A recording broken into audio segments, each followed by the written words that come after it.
नमस्कार, आप देख रहे हैं इंडिया न्यूज। सबसे पहले देश, आपके साथ मैं रचना बंसल। आंकड़े हमारे फैसला आपका में आपका बहुत स्वागत है। दुनिया भर में मशहूर अजमेर दरगाह को शिव मंदिर होने का दावा किया जा रहा है। कोर्ट ने हिंदू पक्ष की याचिका भी मंजूर कर ली है। अब इस पर सियासत भी जमकर हो रही है। दरअसल अजमेर दरगाह को लेकर सिर्फ मुसलमानों की ही नहीं बल्कि हिंदुओं की भी अपनी आस्था है। ऐसे में आज हमने अजमेर दरगाह के विवाद को लेकर एक सर्वे किया है और ये जानने समझने की कोशिश की कि अजमेर दरगाह को लेकर लोग आखिर क्या सोचते हैं या फिर क्या वो चाहते हैं। इसमें कुछ सवाल थे जो हम लोगों के बीच लेकर पहुंचे और फिर उनकी हमने राय जानने की कोशिश की। तो एक एक करके वो सवाल भी आपके सामने हम रख देते हैं। हमने सबसे पहला सवाल पूछा, अजमेर दरगाह में शिव मंदिर के होने के दावे पर आपकी अपनी राय क्या है, आप क्या सोचते हैं। इसमें कुछ लोगों ने कहा, यानी कि 11% लोगों ने कहा ये प्योरली सियासी प्रोपेगेंडा है, जबकि 8% लोगों ने कहा कि ये तो हिंदू मुसलमान करना है, जबकि 63% लोग कह रहे हैं ये सुनवाई बिल्कुल ठीक है, ये मुद्दा अगर उठा है तो जांच होनी चाहिए। 18% लोगों ने कहा कि सुनवाई गलत लगती है, मामलों को उठाने का कोई फायदा नहीं। और अब ऐसा कोई भी नहीं मिला जो ये कहे कि इस पर हम कुछ अपना राय नहीं रखना चाहते या कुछ कहना नहीं चाहते। यानी कि ये मामला उठाया जाना कितना सही है या कितना गलत, इसको लेकर लोगों ने अपनी राय सामने रख दी है। अब सवाल ये भी कि क्या दुनिया भर में मशहूर अजमेर दरगाह पर सवाल उठाना लाजमी है, क्या ठीक है।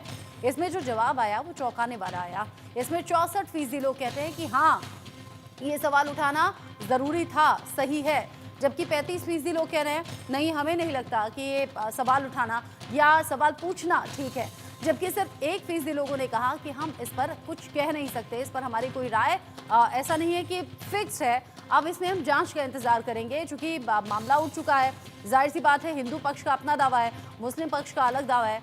इसको लेकर बात करने के लिए मेरे साथ में खास मेहमानों का पैनल जुड़ गया है। अमितोष पारिक मेरे साथ में जुड़ गए हैं, बीएचपी के प्रवक्ता हैं। युवराज पोखरना भी मेरे साथ में जुड़ेंगे, स्तंभकार हैं। साथ ही मुस्लिम स्कॉलर के तौर पर मौलाना मोहम्मद इमाम कासमी भी मेरे साथ में इस वक्त जुड़ गए हैं। आप दोनों का इंडिया न्यूज पर बहुत स्वागत। सबसे पहले जिस तरीके से अभी सवाल उठ रहे हैं, अमितोष पारिक जी, अभी संभल का मामला शांत नहीं हुआ था कि खबर अजमेर से सामने आने लगी। उधर संभल की शाही जामा मस्जिद को कह दिया गया हरिहर मंदिर, और अब अजमेर शरीफ को कहा जा रहा है शिव मंदिर। अगर ऐसे एक एक करके धार्मिक स्थलों को लेकर सवाल उठाते रहेंगे तो आपको लगता नहीं कि कोर्ट में सिर्फ यही मामले पहुंचेंगे। हालांकि जब ये सवाल लेकर हम लोगों के बीच में गए तो लोग कह रहे हैं ठीक है, सवाल उठना चाहिए, जांच होनी चाहिए। नहीं, बिल्कुल रचना जी, आपने दो अलग अलग चीजों का एक साथ में विवरण दे दिया है। सबसे पहले आपने विवरण किया संभल का। संभल का जो विषय था वो बिल्कुल अलग था जो आज का विषय चल रहा है इससे। संभल के विषय के अंदर में एक याचिका जाती है और उस याचिका में ये क्लेम करा जाता है कि हमारे को वर्शिप का अधिकार दिया जाए। वह हरिहर मंदिर है, हिस्टोरिकल पर्सपेक्टिव कहते हैं, और फिर वहां पे सर्वे का आदेश होता है। सर्वे के आदेश पे वहां पर जब टीम पहुंचती है तो उनपे क्या होता है, पूरे देश ने देखा, पत्थर करा जाते हैं। और ऐसा ही ज्ञानवापी में भी था, थोड़ा सा नहीं था, कुछ नहीं लिया हुआ। ये जो नई कंट्रोवर्सी सिर्फ एक हरबिला शारदा साहब की किताब को लेकर के, एक वर्ड को लेकर के ट्रेडिशन सेज, अरे ट्रेडिशन सेज तो आप ये भी कह सकते हो। अभी मैं यहाँ बैठा हूँ कि साहब यहाँ पर तो जो है महादेव का टेम्पल था, तो मैं क्या कर सकता हूँ भाई, आपकी जबान के ऊपर ताला तो लगा नहीं सकता। लेकिन उसका फैक्चुअल पोजीशन जो है वो हमें देनी पड़ेगी। तो अब हमें जो जवाब देना है या नहीं देना, ये हमारे एडवोकेट्स का पैनल जो है वो हमें बताएगा, और उसके बाद हम कोर्ट के अंदर उसका सही जवाब देंगे। लेकिन फैक्चुअल पोजीशन ये है। और इसके अलावा 1829 के अंदर जो अजमेर के अंदर यहाँ मदार गेट के बाहर एक राइट हैंड में मूर्ति के साथ एक कमंडर्सपुरा मार्केट है, तो ये कमांडरपुरा अजमेर मेवाड़ा के अंदर जो स्टेट कहलाती थी, उसके अंदर कमांडर साहब कमिश्नर होकर के आए थे। उन्होंने अपनी रिपोर्ट 1829 के अंदर सबमिट की। उसके अंदर दरगाह की छोटी से छोटी बात को लेकर के, बड़ी सी बड़ी बात को लेकर के उन्होंने एक्सप्लेन किया है। सारी दरगाह की पिक्चर उन्होंने क्लियर की है। इसी तरह से कर्नल जेम्स प्रॉड, ये अजमेर मेवाड़ा के अंदर कमिश्नर होकर के आए। इन्होंने भी 1829 के अंदर अपनी किताब लिखी एनालिसिस ऑफ राजस्थान, उसके अंदर बिल्कुल क्लियर कट दिया हुआ है दरगाह को लेकर के। इसके अंदर भी कहीं नहीं है। इसके अलावा और अदर इतनी हिस्टोरिकल बुक्स हैं पर्शियन के अंदर, जिसका इंग्लिश ट्रांसलेशन हो चुका है। और इसके अलावा जो यूनाइटेड किंगडम है, ऑक्सफोर्ड प्रेस की कई किताबें हैं, Sufism in India, Sufi shrines in India, उसको लेकर के उन्होंने हर छोटे छोटे मज़ार को एक्सप्लेन किया है। और इसके अलावा 1716 की एक किताब है जिसको एनसाइक्लोपीडिया ऑफ ब्रिटेनिका कहा जाता है, उसके अंदर दरगाह की हिस्ट्री है, ख्वाजा साहब के ऊपर डिटेल है, उसके अंदर कहीं हवाला नहीं है। ये गवर्नमेंट की बॉडी, तो आर्काइव्स का तो यहाँ से कोई लेना देना नहीं है। अजमेर दरगाह के प्रमुख को आप सुन रहे थे, जो कह रहे हैं किताबों में ऐसे कुछ भी छप जाएगा तो उसे मान लिया जाएगा क्या? और अगर किताबों को पढ़कर के आप मान रहे हैं तो उसमें बहुत से उल्लेख हैं जो हमारे धर्म से जुड़े हुए भी हैं। इस बीच युवराज पोखरना जी भी हमारे साथ जुड़ गए हैं, स्तंभकार के तौर पर आप जुड़े हैं, आपका भी स्वागत। अमितोष जी, आप अपनी बात पूरी कर लें।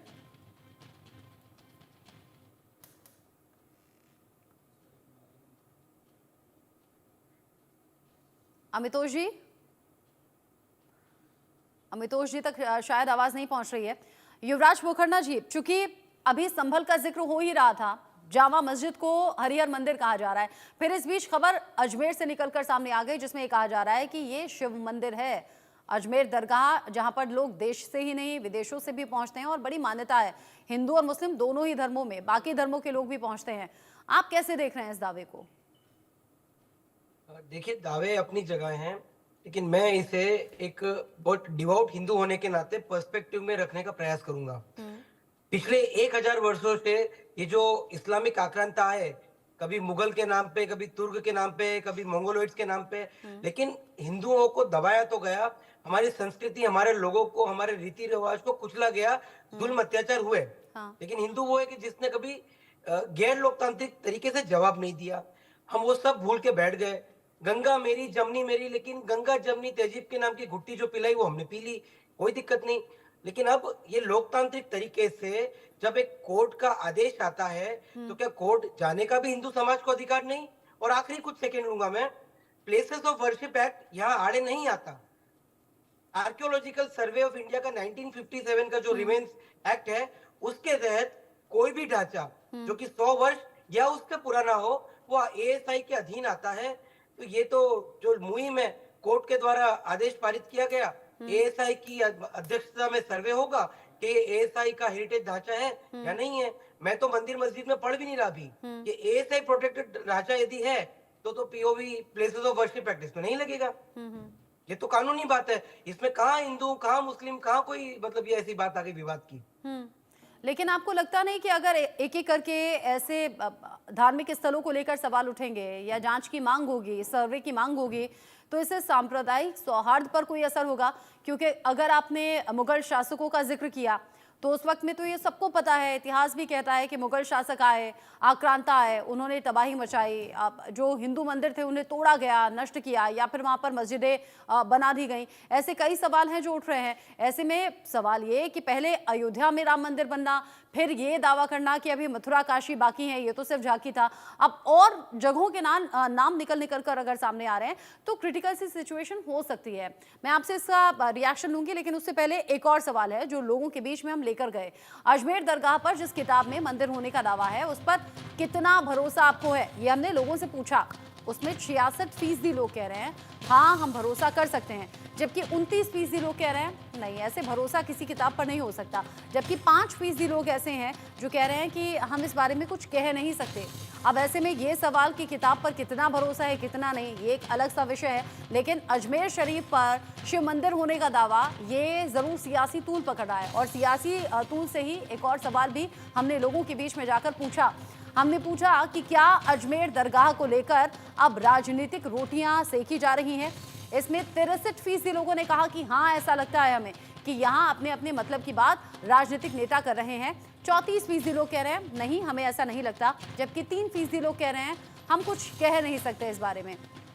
अब जैसे अलग अलग ये रिएक्शन सामने आ रहे हैं, किताब पर कितना भरोसा है, कितना भरोसा नहीं है, या इस पर कितनी राजनीतिक रोटियां सेकी जा रही हैं, कितनी नहीं सेकी जा रही हैं। अभी तो जी जुड़ गए एक बार फिर से हमारे साथ, लेकिन मोहम्मद मौलाना इमाम कासमी जी, अभी एक एक करके अलग अलग दावे सामने आ रहे हैं और ये पिछले काफी वक्त से सामने आ रहे हैं। कोई मामला तूल पकड़ता है तो कोई मामला शांत हो जाता है। अजमेर के इस विवाद को कैसे देखें?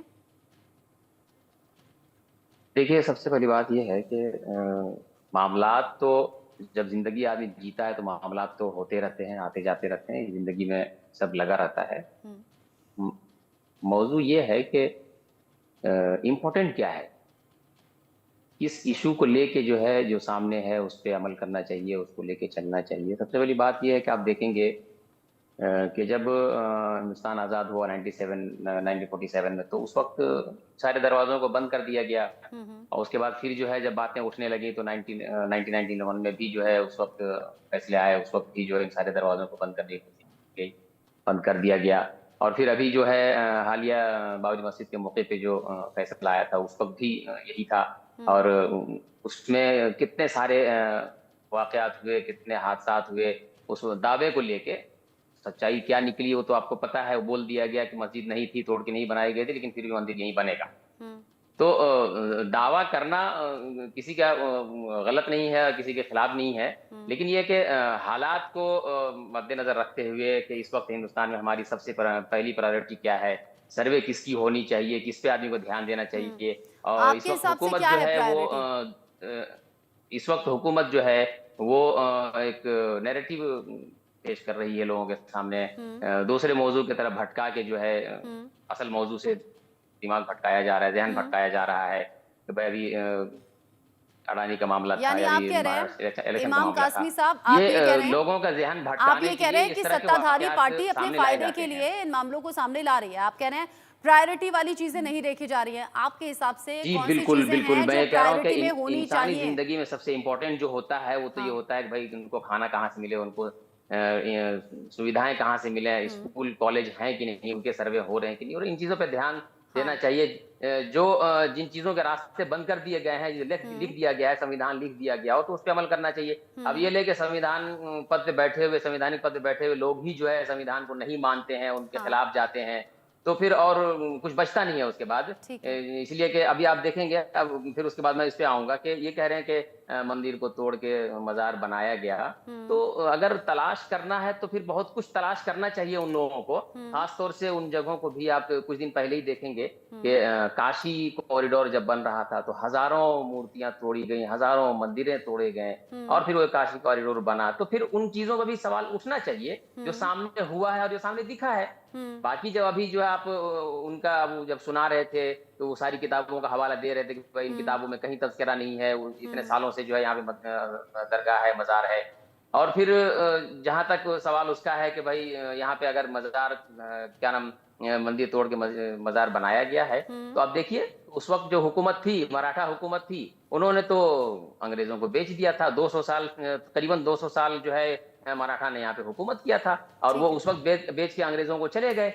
तो भाई आप ठीक मराठा है, की एक तो अमितोष इज्जत जी भी से इस करते बात हैं, का जवाब मैं ले शिवाजी लेती हूँ। महाराज। अमितोष जी, क्या ऐसा वाकई है कि जरूरी मसलों को साइड किया जा रहा है और अलग तरह की चीजों पर सर्वे हो रहा है जो गैर जरूरी है? और साथ ही साथ यहाँ इमाम कासमी साहब ये भी कह रहे हैं कि जो सत्ताधारी पार्टी हैं वो अपना फायदे देखते हुए इस तरह की चीजें उठा रही हैं, और जो हमने सर्वे में सवाल पूछे हैं उसमें लोगों ने ये भी कहा है कि हाँ जांच होनी चाहिए, हाँ किताब पर भरोसा है, लेकिन उसमें एक बड़ा तबका ये भी है जो बोल रहा है कि हाँ राजनीतिक रोटियां इसमें सेकी जा रही हैं। रचना जी, मेरी आवाज पहुंच रही है आप तक? आ रही है आवाज जी, मैं एक एक करके सारी बातों का जवाब देता हूं। अभी जो मौलाना साहब आपके यहाँ पे माध्यम से बैठ के संविधान की बड़ी बड़ी गुहारें दे रहे थे, इनसे पूछिए ना एक बार, आप लोग आपके माध्यम से पूछ लेते हैं, कुरान बड़ी या संविधान, यही होंगे जो संविधान को नीचा बताएंगे, और यही संविधान की गुहार देने यहाँ पे टीवी चैनल पे बैठ जाते हैं। ये वो लोग हैं जो सेकंड मेजोरिटी होने के बाद भी अपने आप को माइनॉरिटी क्लेम करते हुए यहाँ पे स्टेटस लेके बैठे हुए हैं। ये वो लोग हैं जिनको हजारों करोड़ की वेलफेयर स्कीम गवर्नमेंट दे रही है, केंद्र सरकार दे रही है, 3.5 करोड़ की स्कॉलरशिप दे चुके हैं इनको। एजुकेशन लेवल के अंदर में महिलाएं जो है इनकी कम्युनिटी से, उनका स्तर बढ़ा है, 74% हो गया है। निरंतर रूप से जितनी भी योजना है इसका लाभ ये उठा रहे हैं, जनधन योजना का उठा रहे हैं, विभिन्न योजना को उठा रहे हैं। लेकिन उसके बावजूद भी अगर कोई पक्ष अपने आधार के लिए और अपने आस्था के आधार को क्लेम करने के लिए जाता है तो इनका सांप्रदायिकता चालू हो जाती है, इनका संविधान खतरे में आ जाता है। क्यों आ जाता है भाई? और यही बैठ के आपके माध्यम से जो झूठा नैरेटिव ये फैला रहे हैं, ये इनकी मदरसा एजुकेशन का परिणाम है। मैं आपको बताता हूं, इंडिया टुडे की फैक्ट चेक रिपोर्ट है रचना जी, उसमें साफ लिखा है कि काशी में किसी तरह के कोई मंदिर नहीं तोड़े गए थे। एक कर्नाटका में जो इनकी समर्थन की सरकार है, जो आए दिन वहां पर हिंदू को विरोधी काम करती है, उसी ने ही वहां का वीडियो जो था वायरल करा गया था। कोई भारत माता मंदिर नहीं तोड़ा गया था, किसी तरह का कुछ नहीं हुआ था। लेकिन जनता में हिंदू को भड़काना कैसे है, हिंदू अपने अधिकार के लिए कैसे लड़ ले, क्योंकि 70 साल से तो हिंदू दबा हुआ था। वक्फ एक्ट क्लेम करते हैं, ये जाके वक्फ पे नाम पे हिंदू की जमीन हड़प लेते हैं, तब संविधान खतरे में नहीं आता। 6 लाख 8 लाख एकड़ जमीन हो जाती है, तब संविधान खतरे में नहीं आता। लेकिन एक अगर कोई व्यक्ति अपनी आस्था के अधिकार के लिए माननीय न्यायालय के समक्ष जाता है, 500 साल की लड़ाई तो राम जन्मभूमि में भी लड़ी गई थी ना, फिर वो भी न्यायालय के समक्ष ही लड़ी गई थी। उसके बाद ज्ञानवापी की भी न्यायालय के समक्ष ही लड़ी जा रही है, कृष्ण जन्मभूमि भी न्यायालय के समक्ष लड़ी जा रही है, संभल में भी गए तो न्यायालय में गए, और अगर अजमेर की बात कर रहे हैं तो भी न्यायालय में जाएगा। हमारे उनमें एक अंतर है रचना जी, हम जाते हैं न्यायालय में क्योंकि हम आधार पे चलते हैं, और वो उतरते हैं सड़कों पे क्योंकि उनके हाथ में पत्थर है। ये अंतर जब देश समझ एक बात बताइए अमितोष जी, मैं जानती हूँ कि विश्व हिंदू परिषद के जो प्रवक्ता होते हैं, नेता होते हैं, बहुत अच्छे वक्ता होते हैं, और आपने भी बहुत अच्छे से अपनी बात कह दी, वो भी एकदम फ्लुएंट तरीके से अपनी बात कही, एकदम फ्लॉलेस। लेकिन मुझे बताइए, अगर आप कह रहे हैं कि हमारा हक है, हम लेकर रहेंगे और हम कोर्ट के रास्ते से अपना हक लेते हैं, हमने देखा अयोध्या में, फिर मथुरा काशी का नंबर आया, फिर अलग अलग जगहों पर इस तरह के दावे वाली बातें निकलकर सामने आने लगी। अब मैं ये पूछूं, और अगर मैं बहुत सीधे तरीके से बोलूं, अगर मुगल शासकों के वक्त को याद किया जाए तो शायद यहाँ देश में सभी जो मुस्लिम धर्म से जुड़ी हुई इमारतें हैं, मस्जिद हैं या बाकी दूसरी जगह हैं, वहाँ पहले शायद मंदिर ही होंगे। मैं यहाँ 99% की बात कर लूँ अगर, कि हाँ ऐसा होगा, मंदिर ही थे। अगर ऐसा होगा तो क्या आप कोर्ट कचहरी में, क्या आप कानूनी तौर पर देश में सिर्फ एक यही लड़ाई चलेगी कि मंदिर है या मस्जिद, और सारे जरूरी मसले कोर्ट कचहरी से गायब हो जाएंगे? क्योंकि ऑलरेडी लाखों करोड़ों केस पेंडिंग हैं, और कई बार तो इंसान अपनी लड़ाई लड़ते लड़ते दुनिया से चला जाता है। बिल्कुल सही, बिल्कुल सही, आपकी बात से सहमत हूं रचना जी। मैं आपको सम्मान करता हूं, लेकिन हम लोग को ये अमितोष जी पहले बोलेंगे। न्याय मूर्ति की भी अब आंखों से पट्टी हट चुकी है। हम हाँ, धन्यवाद। मैं बोल लेता हूँ, फिर अपनी बात रखते हैं। न्याय मूर्ति की भी आंखों से पट्टी हटा चुका है न्यायालय, लेकिन हम हमारी आंखों से पट्टी नहीं हटा रहे हैं। हाँ। आपको यह समझने की आवश्यकता है कि कोर्ट के अपने पहलू होते हैं, व्यक्ति का अपना अधिकार होता है, संविधान में उसको अधिकार दिया है। वो जब चाहे जिस आधार पे चाहे कोर्ट में जा सकता है, फैसला कोर्ट को करना है। सर्वे ऑर्डर नहीं हुआ है, नोटिस दिया गया है, वो एक न्यायपालिका है और उसका क्रिया है। लेकिन कानूनी क्रियाओं के अंदर में अगर एक मैटर ऐसा चला जाए तो हम ये क्यों बातें कर लेते हैं कि भाई क्या यही रह गया, क्यों और फैसले नहीं हो रहे कोर्ट में? रिजर्वेशन पे अभी कोर्ट ने SC/ST के ऊपर में बात करी, तब हम लोगों ने नहीं देखा। अभी कोर्ट ने यूपी के अंदर में बोला, तब हम लोग ने नहीं देखा। बुलडोजर पे एक्शन पे कोर्ट ने बोला, तब हम लोगों ने नहीं सोचा। मुझे लगता है सेलेक्टिव आउटरीच ना करा जाए, न्यायपालिका का है, सम्मान करते जाए। मतलब आप कह रहे हैं कि नहीं, ये जो स्थिति है ये ऐसी ही आगे बढ़ने वाली है, और हम अपने अधिकार वाली जगह पर इसी तरह दावा करेंगे भी और कोर्ट का रास्ता इख्तियार भी करेंगे। युवराज पोखरना जी कुछ कहेंगे आप? अधिकार देते हमारा, युवराज जी कुछ कहेंगे? मैं वही तो कह रही हूँ, अगर अधिकार देने पर आए तो जो 80, 85, 90 साल के बुजुर्ग हैं, जिनकी पीढ़ियां दर पीढ़ियां उन धार्मिक स्थलों पर जा रही हैं, यानी कि मस्जिद में जा रही है, फिर उन सभी को वो जगह खाली करनी पड़ेगी। यानी कि आज के वक्त में जिनकी धार्मिक आस्थाएं जुड़ी हुई हैं, हिंदू के वो पास सभी क्यों देनी सवाल पड़ेंगी। पूछते हैं आप? मैंने कहा ना, शायद मैंने कहा ना, अगर मुगल शासकों के वक्त को आप याद करेंगे तो शायद कोई जगह ऐसी नहीं होगी जहाँ पहले मस्जिद थी और मस्जिद ही है। रचना जी, आप इनसे पूछिए ना, वक्फ कानून के विरोध है क्या? मैं युवराज जी से पूछ लेती हूँ। युवराज जी कुछ कहना है क्या? बाद में इमाम कासमी बोलेंगे, जल्दी से युवराज जी 30 सेकंड में। रचना जी, हमने मुगलों की बात तो कर ली, तो मैं थोड़ा आजाद भारत पे आ जाता हूँ। एक मजहब के नाम पे भारत का बंटवारा हुआ भारत पाकिस्तान में, लेकिन उसके बाद भी आप यदि देखें तो सिस्टमेटिकली कुछ वर्षों में कभी हिंदू कोड बिल को अमेंड किया गया, लेकिन मुसलमान पर्सनल लॉ को टच नहीं किया गया। उसके बाद सेक्युलर सोशल डाल दिया गया, सेक्युलर डालने के बाद प्लेसेस ऑफ वर्शिप आया गया, फिर वक्फ का अमेंडमेंट आया गया। तो ये जब एक पूरा इस्लामिक तुष्टीकरण का प्रोजेक्ट चल रहा था तब हिंदू तो नहीं रोए। और इसका मतलब ये भी नहीं कि इस्लामिक तुष्टीकरण, मुस्लिम तुष्टीकरण चल रहा था तो भारत आगे नहीं बढ़ रहा था। उसी तरीके से यदि आज हिंदू कंसोलिडेट होके लीगल संवैधानिक तरीके से अगर अपने हक के लिए लड़ रहा है, हुकूक के लिए लड़ रहा है, तो भारत अटका नहीं है। आखिरी 10 सेकंड लेना चाहूंगा, वो मुद्रा योजना हो, शादी शगुन योजना हो, ठीक है। आवास योजना हो या नल धन योजना हो, सरकार की आज का युवा हर जो है वो योजना अलग में तरीके से 20% परेशान नजर आता आबादी को है। आज का 33% युवा शेयर मिला है। आज तो का हम ये नहीं युवा कह सकते पेपर लीक से कि परेशान धर्म की नजर बात आता हो रही है। है तो क्या आज का देश का युवा विकास नहीं हो रहा? बेरोजगारी से परेशान आता है। हालांकि ये एक अलग सी बातें हैं, युवा अपनी मांगों को लेकर सड़कों पर आते भी रहे हैं, अपनी आवाज बुलंद करते भी रहे हैं। इमाम कासमी जी, लास्ट रिएक्शन में आपका चाहूंगी, लेकिन साथ ही साथ मैं आपको बता दूं, आप तीनों ही पैनलिस्ट को जब अयोध्या में राम मंदिर को लेकर संग्राम की बातें आज हम याद करते हैं या अपने बड़ों से सुनते हैं और ये जानते हैं कि उसमें कई जाने गई हैं और वो दोनों ही तरफ से गई हैं, तो दिल बड़ा दुखता है। ऐसे ही संभल की घटना चूंकि अभी ताजा है इसीलिए उसका रेफरेंस दे रही हूं। यहां भी जो संग्राम, हंगामा हुआ, हिंसा हुई, इसमें लोगों की जान गई तो बड़ा दिल दुखता है। तो मैं ये नहीं चाहती और मेरे जैसे और बहुत से लोग नहीं चाहते कि देश में धर्म के नाम पर लोगों का टकराव हो और एक दूसरे की जाने जाएं। इमाम कासमी जी, कैसे रुकेंगी ये चीजें? देखिए, रुकेंगी तो जब इंसान खुद अपने आप को जब समझ लेगा, मफाद से ऊपर उठ के जब आदमी काम करना शुरू करेगा तो चीजें रुकेंगी। अभी जो साहब कह रहे थे कि मुल्क का बंटवारा हुआ मजहब के नाम पे, ये सोच ही गलत है। ये मजहब के नाम पे बंटवारा ही नहीं हुआ, ये मफाद के नाम पे बंटवारा हुआ। जिनको अपना मफाद चाहिए था वो वहां लेके चले गए। रिपब्लिक ऑफ पाकिस्तान मजहब बना के नाम है, पे बिल्कुल भारत नहीं हुआ। पूरा हिस्ट्री ये अलग बना कर है, दी हुआ है पाकिस्तान कि इस्लामिक मजहब के नाम रिपब्लिक पे बना है। हिस्ट्री मजहब अलग के कर नाम दी। पे से कौन मुल्क से बंटवारा उपद्रव नहीं को हुआ लेके है। बैठे हैं लाइव टीवी अगर पे आप? आपको इस वक्त हिंदुस्तान में आप देखेंगे, अभी जो कह रही थी अर्चना मजहब जी, के नाम पे आपने हिंदुस्तान में भारत को देखेंगे बांटा कि है। अभी जो है मजहब वो के नाम पे आपने पाकिस्तान को बोलने लुभाया है। बच्चे जो है बोलने परेशान दीजिए। है, रास्ते में सड़क इमाम में कासमी एहतजाज बोल रहे कर हैं, रहे बोलने हैं। दीजिए। आप देखें कि वही अभी आप ये भी झूठ कह बोल रहे रहे थे कि हैं, मुल्क इतना तरक्की कर गया है, मुल्क इतना तरक्की कर गया है इस वक्त मैम कि 100 से कितने 100 से नीचे हम लोग चले गए हैं उसमें गरीबी में, भुखमरी में। मुल्क तो इतना तरक्की कर गया है, मतलब हम लोग जो है सारे पैसे अच्छा बर्बाद इमाम करते कासमी हैं साहब, एक अदालत बात में, और उन अदालत के बताइए, एक चक्कर बात में बर्बाद बताइए, करते हैं। एक मिनट मैम चूंकि सुनिए ना, एक मिनट मेरी मैम, नजर में 10 सेकंड। नहीं, मैं आपसे एक सवाल करना चाहता हूँ। मेरी नजर में सभी धर्म एक जैसे हैं। मैं बिल्कुल नहीं कहूंगी मेरा धर्म श्रेष्ठ है या ऐसा कुछ है, लेकिन मुस्लिम धर्म को लेकर ये कहा जाता है कि अगर कोई भी विवादित स्थल है तो वहां आप नमाज अदा नहीं करते हैं। ये सच है या झूठ है? एक शब्द में बताइए। विवादित स्थल कह देने से विवादित स्थल तो हो गया ना, लेकिन जब वो ठीक है। क्या नाम है, तय हो जाएगा कि भाई नहीं है, इसलिए कि भाई पूरी दुनिया जो है ये अल्लाह की ठीक है, जमीन है। मैं समझ गई। यहाँ अभी अपने पक्ष पर अड़े हुए हैं और हिंदू पक्ष भी अपनी बात पर अड़े हुए हैं। अमितोष जी, हाँ, वही है युवराज ना, जी, इमाम कासमी अपनी- जी, आप अपनी- तीनों का शुक्रिया, चूंकि वक्त की कमी है।